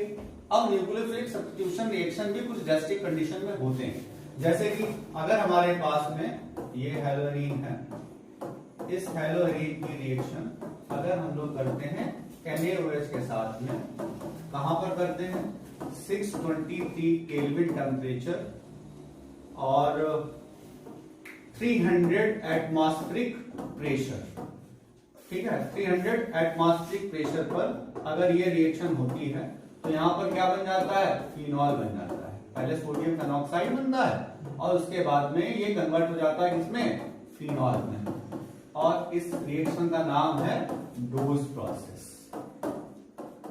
कन्वर्जन में काम आ सकती है आपके, ठीक है, क्लोरोबेंजीन टू फिनॉल बनाने का, या कोई और particular compound benzene to phenol बनाने का, या कोई और पर्टिकुलर कंपाउंड जिससे हम फिनॉल बनाएं, तो यहाँ पर डोज प्रोसेस आपकी काम है।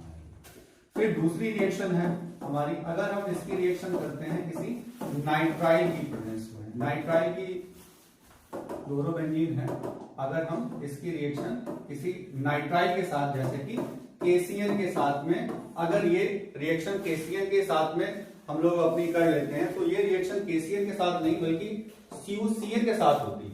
ये रिएक्शन हो रही है CuCl के साथ और यहां पर यूज होता है एक रिएजेंट जिसका नाम है डाइमेथिल फ्लोराइड, इसका नाम DMF यानी कि डाइमेथिल फ्लोराइड। और ये जो भी रिएक्शन है वो होती है बहुत हाई टेम्परेचर पर 673 केल्विन टेम्परेचर आप थोड़ा सा देखिएगा 673 नहीं 473 केल्विन टेम्परेचर पर ये रिएक्शन होती है और हमारा वहां पर क्या बन जाता है, नाइट्राइल बन जाता है। यानी कि कहने को था पहले हमने कहा कि haloarenes do not undergo nucleophilic substitution reaction, उसके बाद में पहले हमने पढ़ा कि ये न्यूक्लियोफिलिक सब्स्टिट्यूशन रिएक्शन नहीं देते हैं और उसका रीजन पढ़ा ड्यू टू रेजोनेंस बना के दिखाना पड़ेगा। और साथ में क्या करेंगे sp2 हाइब्रिडाइज को हमारा कार्बन है पार्शियल डबल बॉन्ड कैरेक्टर, जो sp2 हाइब्रिडाइज है हमारा हेलोजन और partial double bond character acquire करता है।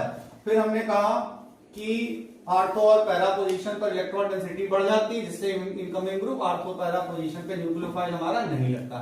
फिर हमने कहा कि ये इलेक्ट्रोफिलिक सब्स्टिट्यूशन रिएक्शन देगा, लेकिन फिर कहा गया कि इलेक्ट्रोफिलिक सब्स्टिट्यूशन आर्थो और पैरा पे ही क्यों देता है, तो हमने कहा कि यहाँ पर इंडक्टिव इफेक्ट रेजोनेंस इफेक्ट है। इंडक्टिव इफेक्ट इसमें रिंग को डिस्टेबलाइज डीएक्टिवेट कर रहा है और जो हमारा रेजोनेंस इफेक्ट है वो आर्थो और पैरा पोजीशन पर इसको स्टेबलाइज कर रहा है। आर्थो पैरा पोजीशन पे इफेक्ट ज्यादा प्रोनाउंस जो है, इसलिए हमारे जो इनकमिंग ग्रुप है वो आके आर्थो और पैरा पे लग रहे हैं। फिर हमने कहा कि जो हमारे रिएक्शंस हो रही हैं वो रिएक्शंस कैसे हो रही हैं, वो सारी रिएक्शंस हमने आपको करके दिखाई थी, वीडियो में आप देखिएगा बैक करके।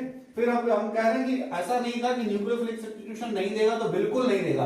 केमिस्ट्री में ऑलवेज और नेवर कभी नहीं होता, ऑलवेज एंड नेवर नेवर, ठीक है। तो NaOH के साथ रिएक्शन होती है इस टेम्परेचर पर, फिनॉल बन जाती है DMF के साथ, यानी कि डाइमेथिल फ्लोराइड की प्रेजेंस में 473 केल्विन पर रिएक्शन होती है तो क्या बन जाते हैं, साइनाइड्स फॉर्म हो जाते हैं। और क्या बन जाता है, यहां पर CuCl फॉर्म हो जाता है। उसके अलावा अगर हम इसकी रिएक्शन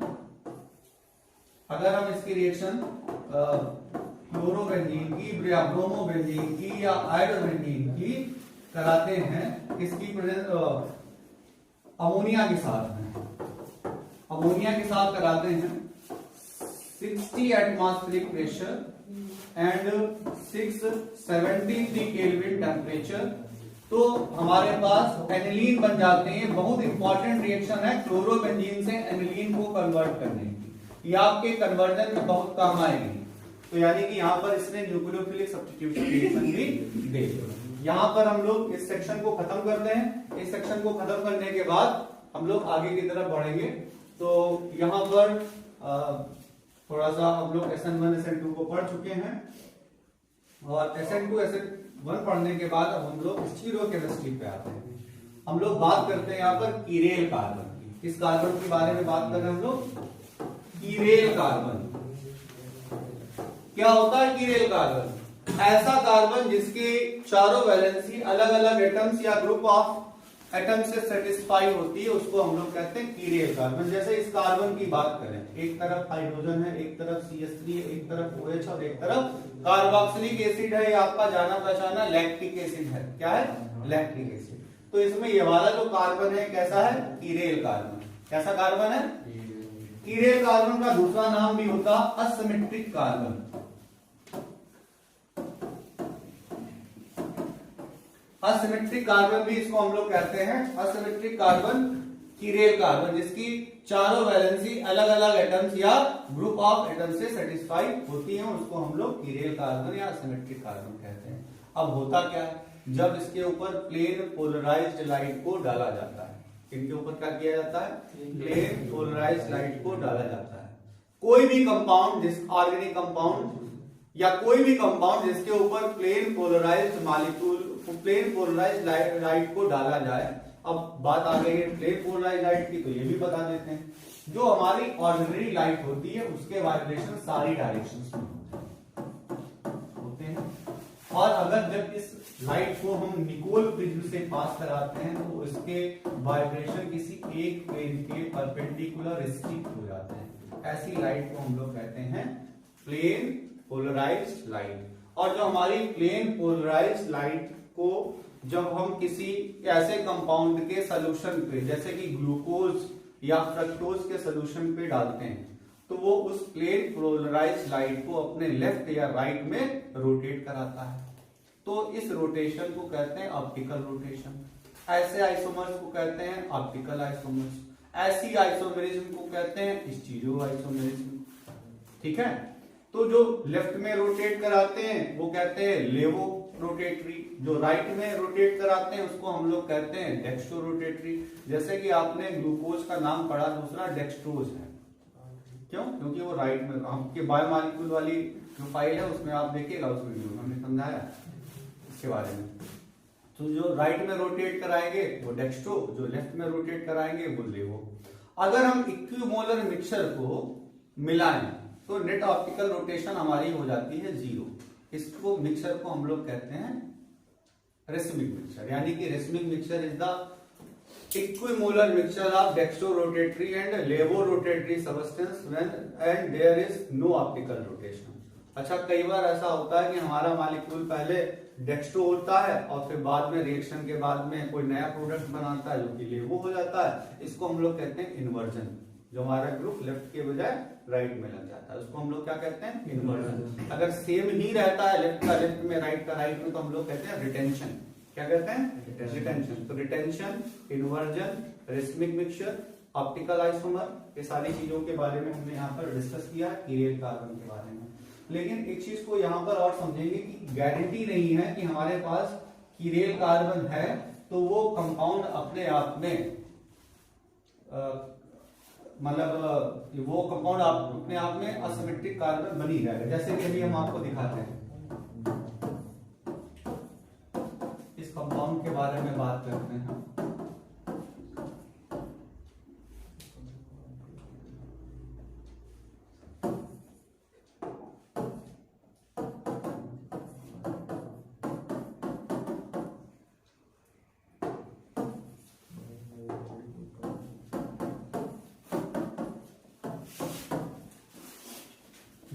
ये इसमें अगर देखा जाए तो ये वाला कार्बन हमारा कीरेल कार्बन है, असिमेट्रिक कार्बन है कि नहीं है? क्योंकि इसकी चारों वैलेंसी अलग अलग एटम्स या ग्रुप ऑफ एटम्स से सेटिस्फाई है। ये भी हमारा कीरेल कार्बन है क्योंकि इसकी चारों वैलेंसी अलग अलग एटम्स या ग्रुप ऑफ एटम्स से सेटिस्फाई है। लेकिन अगर हम लोग देखें तो ये मॉलिक्यूल अपने आप में सिमेट्रिकल है। कैसा है? सिमेट्रिकल। आपने सिमेट्री पढ़ी होगी ना छोटे क्लास में, बटरफ्लाई जैसे होती है, क्या सिमेट्रिक होती है, उसको फोल्ड कर सकते हैं एक दूसरे के ऊपर। सेम जैसे ये हमारी जो हाथ हैं ये क्या करते हैं? नॉन सुपर इम्पोजिबल इमेजेस बनाते हैं, यानी कि हाथों की इमेजेस को लिया जाए, कतई एक के ऊपर दूसरी को रखा जाए तो एक दूसरे को कभी ढक नहीं पाएंगे। ऐसी इमेजेस को क्या कहते हैं? Non super imposable images. यानी कि कीरेल कार्बन होने के साथ साथ एक कंडीशन और भी है कि वो compound non super imposable images भी बनाए। तो इसको हम लोग क्या कहते हैं? इसको हम लोग कहते हैं कि हाँ वो ऑप्टिकल रोटेशन शो करेगा। फिर हम लोग क्या करेंगे, जैसे इस कंपाउंड के बारे में बात करें तो यहाँ पर क्या है? यहाँ पर हमारा कीरेल कार्बन तो है लेकिन यहाँ पर नॉन सुपर इम्पोजिबल इमेज नहीं बन रही क्योंकि बीच से ये मॉलिक्यूल कैसा है? सिमेट्रिकल, यानी कि ये ऑप्टिकल रोटेशन शो नहीं करेगा। ठीक है, फिर आगे बढ़ते हैं हम लोग। यहां पर एक मॉलिक्यूल के बारे में देखते हैं। इस मॉलिक्यूल का नाम है DDT। ये बहुत इंपॉर्टेंट तुम्हारा रहेगा कि DDT क्या होता है। तो DDT के बारे में ये कंपाउंड है, देखिएगा जरा ध्यान से। इस कंपाउंड का नाम है 1,1,1 ट्राइक्लोरो 2,2 बिस पैरा डाइक्लोरोफेनिल एथेन, DDT। ये एक तरीके का फर्टिलाइजर के तरीके से यूज किया जाता था पहले, क्योंकि लेकिन ये नॉन बायोडिग्रेडेबल है तो बहुत ज्यादा वाटर पॉल्यूशन इसने क्रिएट किया। एक्वेटिक जो एनिमल्स थे उनके सर्वाइवल पे इसने फर्क डाला, इसलिए इसका यूज अब लगभग बैन किया जा चुका है। तो इसमें क्या हुआ कि अगर हम लोग इस CCl3 को अगर ब्रेक करें तो हमारे पास क्या मिल जाएगा? इस CCl3 को अगर हम ब्रेक करते हैं तो ये 3 Cl ऐसे लगते हैं। ठीक है, अब क्या हुआ कि हमारे पास अगर देखा जाए चेन के हिसाब से तो हमारे पास कार्बन कितने हैं, तो हमारे पास में ये पहला कार्बन और ये दूसरा हो गया कार्बन। चेन में कितने कार्बन हो गए, चेन में हो गए हमारे कितने कार्बन है, चेन में हमारे 2 कार्बन, और पहले कार्बन में क्या है 3 क्लोरो, तो 1,1,1 ट्राई क्लोरो, और दूसरे कार्बन पे क्या है हमारे ये पैरा क्लोरोफिनिल। तो कितने पैरा क्लोरोफिनिल है, 2 क्लोरो पैराफिनिल है, तो बिस 2,2 बिस पैरा क्लोरोफिनिल, और 2 कार्बन है इसलिए एथेन। ये इसका आईयूपीएसी नेम आपसे पूछा जा सकता है कि डीडीटी का आईयूपीएसी नेम क्या है। फिर डीडीटी जो है वो इसका यूज बंद किया जा चुका है क्योंकि ये नॉन बायोडिग्रेडेबल होता है, ठीक है। और उसके बाद में हम लोग थोड़ा सा पढ़ते हैं फ्रेयॉन्स के बारे में। तो फ्रेयॉन्स क्या होते हैं, जो क्लोरोफ्लोरोकार्बन्स होते हैं, आपने कई बार एनवायरमेंट वाले चैप्टर में पढ़ा होगा, छोटे क्लासेस में पढ़ा होगा, पॉल्यूशन जो क्रिएट करते हैं, जो हमारे एसी रेफ्रिजरेटर में यूज किए जाते हैं, उनको हम लोग क्या कहते हैं, उनको हम लोग फ्रेयॉन्स कहते हैं। अब क्या है अपने आप में, जैसे हमारे सिलेबस में फ्रेयॉन 1,2 है, जैसे फ्रेयॉन 1,2, इसका मतलब क्या है डाइक्लोरोमेथेन। फ्रेयॉन 11 क्या है डाइक्लोरो फ्लोरोमेथेन। इस तरीके से फ्रेयॉन 21 यानी कि डाइक्लोरो फ्लोरोमेथेन। तो फ्रेयॉन 22 फ्रेयॉन्स क्या होते हैं, जो क्लोरोफ्लोरोकार्बन्स होते हैं, ऐसे हेलो एल्केन्स जिसमें क्लोरो फ्लोरो दोनों ग्रुप होते हैं, ऐसे सबस्टेंस हमारे पॉल्यूटेंट्स के जैसे एक्ट करते हैं, इनको हम लोग फ्रेयॉन्स कहते हैं। अब हमारे कुछ इंपॉर्टेंट यहाँ पर कंपाउंड्स हैं, जैसे कि देखते हैं, जैसे हमारे पास मेथेन था, इसकी रिएक्शन अगर हम लोग क्लोरीन के साथ करा लें इन द प्रेजेंस ऑफ सनलाइट, तो हमारे पास क्या बनेगा CH3Cl प्लस HCl। इसको हम लोग कहते हैं क्लोरोमेथेन। इसका यूज किसमें किया जाता है, क्लोरोमेथेन का यूज हम लोग बहुत जगह पर अपने मेडिकल इंडस्ट्री में करते हैं, एज ए सॉल्वेंट करते हैं, ठीक है। तो इनके यूजेस वगैरह आपके पूछे जा सकते हैं। दोबारा अगर इस CH3Cl की रिएक्शन फर्दर हम लोग फिर से क्लोरीन के साथ करा देते हैं, इनमें आपको बस यूज पढ़ना है, बाकी कुछ ज्यादा डिटेल में रिएक्शंस नहीं पढ़नी है। तो CH2Cl प्लस Cl2HCl, इसको हम लोग क्या कहते हैं, डाइक्लोरोमेथेन कहते हैं। इसकी रिएक्शन CH2Cl2, ये ऐसे Cl2 नहीं बॉन्ड लगा के ये ऐसे लिख लेते हैं।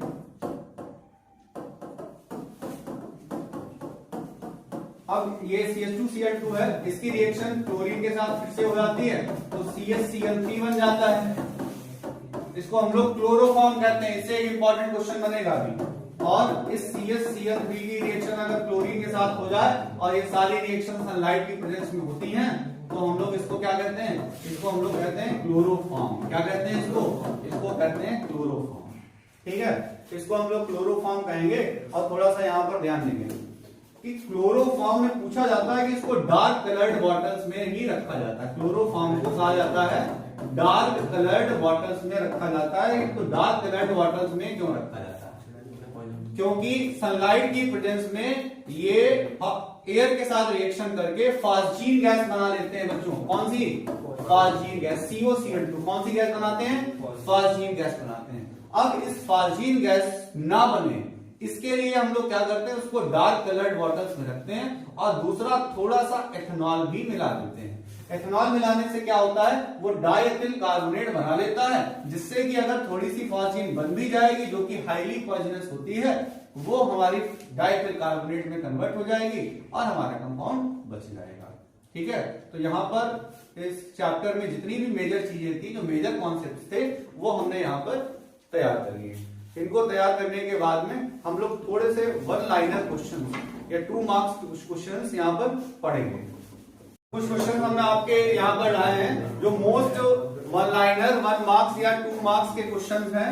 इनसे बाहर का क्वेश्चन आपका बोर्ड में, प्री बोर्ड में, क्लास टेस्ट में इससे बाहर का नहीं आएगा।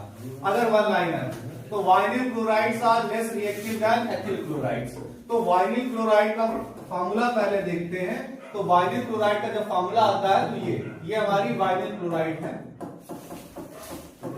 और एथिल क्लोराइड का फार्मूला देखते हैं, तो ये हमारा एथिल क्लोराइड है।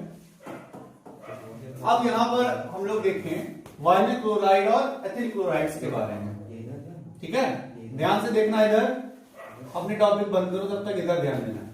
अब क्या है वाइनिल क्लोराइड और एथिल क्लोराइड में, तो यहाँ पर इस वाइनिल क्लोराइड में देखो ये अल्फा और ये बीटा, ये इसलिए वाइनिल हो गई, विनिलिक हो गई। और विनिलिक वाले में क्या होता है, यहाँ पर रेजोनेंस की वजह से क्लोरीन को पार्शियल डबल बॉन्ड कैरेक्टर मिल जाता है, तो इसको मिल जाता है पार्शियल डबल बॉन्ड कैरेक्टर। उस डबल बॉन्ड कैरेक्टर के वजह से क्या हो जाता है, इसमें ये सब्स्टिट्यूशन रिएक्शन को प्रेफर नहीं करता, ठीक है। इसलिए इसका तो हम लोग क्या लिखेंगे, in the vinyl chlorides alpha carbon is sp2 hybridised, so due to resonance the halogen acquires partial double bond character due to which substitution reaction do not take place। फिर अगला क्वेश्चन रिएक्शन था, allyl chlorides are more reactive than ethyl chlorides. Same answer. Allyl chlorides क्या होते हैं, उनका example अगर हमें देना हो तो एलिलिक, जैसे एलिलिक का एग्जांपल, ये हमारे एलिलिक हैं।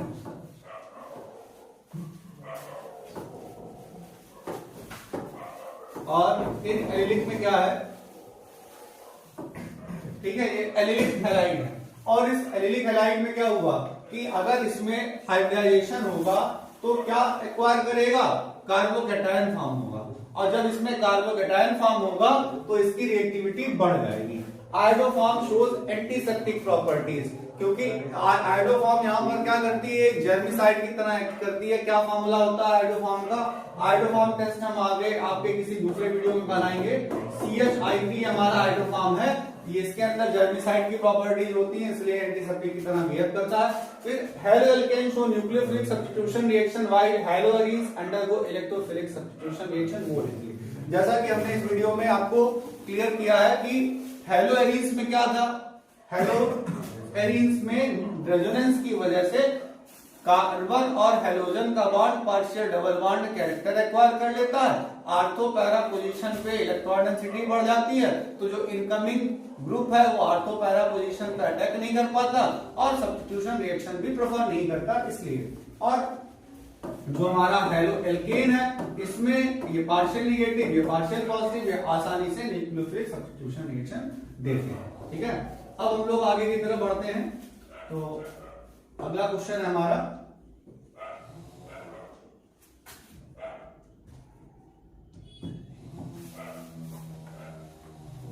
तो फिफ्थ क्वेश्चन वही था, why sulphuric acid not use during the reaction of alcohol with KI। क्योंकि अगर H2SO4 का यूज हम KI के साथ करेंगे तो क्या होगा, आयोडीन फॉर्म हो जाएगी, और उस आयोडीन क्या करेगी, वो आयोडीन आगे फर्दर रिएक्शन करके आयोडाइड्स नहीं बनाएगी। फिर the dipole moments of chlorobenzene is lower than cyclohexyl chloride. हाँ, हमने इस पूरे वीडियो में इस क्वेश्चन को डिस्कस ही नहीं किया। अभी हम लोगों ने बात करी थी कि जो क्लोरोबेंजीन है उसमें क्या है, रेजोनेंस की वजह से कार्बन और हेलोजन के बीच का बॉन्ड कैसा है, पार्शियल डबल। जब बॉन्ड सिंगल से डबल हो गया तो बॉन्ड की लेंथ पहले से थोड़ी सी छोटी हो गई। जब बॉन्ड की लेंथ पहले से छोटी हो गई तो डाइपोल मोमेंट का फॉर्मूला क्या होता है, P इक्वल्स टू 2L। क्या फॉर्मूला होता है, P equals to 2QL, Q into 2L। तो जो 2L हमारा कम हो जाएगा तो डाइपोल मोमेंट भी कम हो जाएगा। फिर alkyl chloroform does not react with AgNO3 although it contains chlorine, but iodoform reacts with silver nitrate। तो सिल्वर नाइट्रेट जो है, जो एल्किल है, वो इसके साथ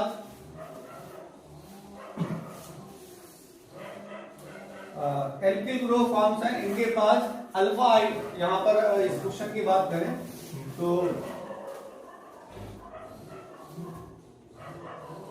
एल्किल क्लोरोफॉर्म, तो देखो आयोडोफॉर्म टेस्ट है अपने आप में। आयोडोफॉर्म टेस्ट वही होता है जिनके पास एटलीस्ट एक मेथिल ग्रुप हो, ठीक है, वो आयोडोफॉर्म टेस्ट में आप लोग देखेंगे, ठीक है। इनके पास एक मेथिल ग्रुप नहीं होता, इसलिए रिएक्शन नहीं होती। Small amount of ethanol is added to chloroform bottles, क्योंकि इन केस अगर फास्जीन गैस COCl बन भी जाए तो वो किसको कन्वर्ट कर दे, उसको डाइएथिल कार्बोनेट में कन्वर्ट कर दे। रिएक्शन आपको लिख के दिखानी होगी। Halides though polar are immiscible with water, ये गलत लिखा हुआ, वाटर के साथ में रिएक्शन होती है, क्यों होती है, वाटर में सॉल्युबल नहीं होते, मिसिबल नहीं होते, इमिसिबल होते हैं। उसमें डिसॉल्व नहीं होते। क्यों? क्योंकि ये हाइड्रोजन बॉन्डिंग की कैपेबिलिटी नहीं रखते। उसके बाद Grignard reagent should be prepared under anhydrous condition. क्यों? क्योंकि जो ग्रिग्नार्ड रिएजेंट है वो मॉइस्चर के साथ रिएक्शन करता है और क्या बनाता है? मॉइस्चर के साथ रिएक्शन करके एल्केन फॉर्म कर देता है। Paradichlorobenzene has high melting and lower solubility than ortho and meta isomers. क्यों? क्योंकि पैरा वाले जो होते हैं वो ज्यादा सिमेट्रिक होते हैं, क्रिस्टल लैटिस में आसानी से फिट हो जाते हैं, इसलिए वो ज्यादा मेल्टिंग पॉइंट बनाते हैं।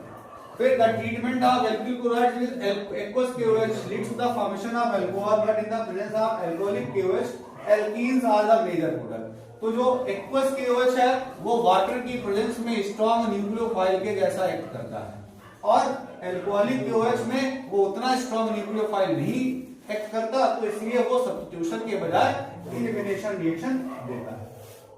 फिर आगे हम लोग पढ़ेंगे, इस क्वेश्चन को हमने काफी एक्सप्लेन किया है। और यहाँ पे भी देखो क्लोरोबेंजीन में क्या होता है, रेजोनेंस की वजह से पार्शियल डबल बॉन्ड, और पार्शियल डबल बॉन्ड की कैरेक्टर की वजह से क्या हो जाएगा, बॉन्ड थोड़ा सा छोटा हो जाएगा। फिर इसमें अगला क्वेश्चन आ गया कि इसको डार्क कलर्ड ब्राउन बॉटल्स में रखते हैं, क्योंकि सनलाइट की प्रेजेंस में ये एयर के साथ रिएक्शन करके फास्फिन गैस बना लेती है जो कि पॉइजनस होती है, इसलिए। उसके बाद में plus minus butane two all is optically active. पहले हम लोग ब्यूटेन टू ऑल कंपाउंड देखते हैं। ब्यूटेन टू ऑल है, ये अपने आप में ऑप्टिकली एक्टिव है। इसके ऊपर लाइट डाली जाए तो ये क्या करेगा, ये अपने आप को अगर प्लस वाला है तो राइट डायरेक्शन में, माइनस वाला है तो लेफ्ट डायरेक्शन में रोटेट करा देगा। लेकिन प्लस कॉमा माइनस का मतलब है इक्विमोलर मिक्सचर पे रेसिमिक मिक्सचर फॉर्म करेगा, तो टोटल ऑप्टिकल रोटेशन कितना हो जाएगा, 0। इसलिए ऑप्टिकली एक्टिव होता है, क्योंकि प्लस माइनस का मतलब क्या है, एक ऐसा मिक्सचर है, रेसिमिक मिक्सचर है, इसलिए ऑप्टिकल रोटेशन 0 है। और KCl वाला तो हमने आपको बता ही दिया था। Organic chlorides are used in industry as solvent rather than bromides and iodides, क्योंकि जो ब्रोमाइड्स और आयोडाइड्स होते हैं वो ज्यादा रिएक्टिव होते हैं, तो जब रिएक्शन करते हैं तो ज्यादातर कंपाउंड्स के साथ वो रिएक्शन करके नए प्रोडक्ट्स बना लेते हैं। क्लोराइड्स थोड़ा सा स्टेबल होता है, इसलिए यहाँ पर उसको एज ए सॉल्वेंट यूज किया जाता है। ठीक है, तो ये वीडियो यहाँ पर कंप्लीट होता है। अब इस वीडियो को ज्यादा से ज्यादा लाइक करें, सब्सक्राइब करें, अपने दोस्तों को भेजें और इस पूरे वीडियो को देखें। आपका इस पूरे चैप्टर में यहाँ पर सारे क्वेश्चंस कवर होंगे। ठीक है, थैंक यू।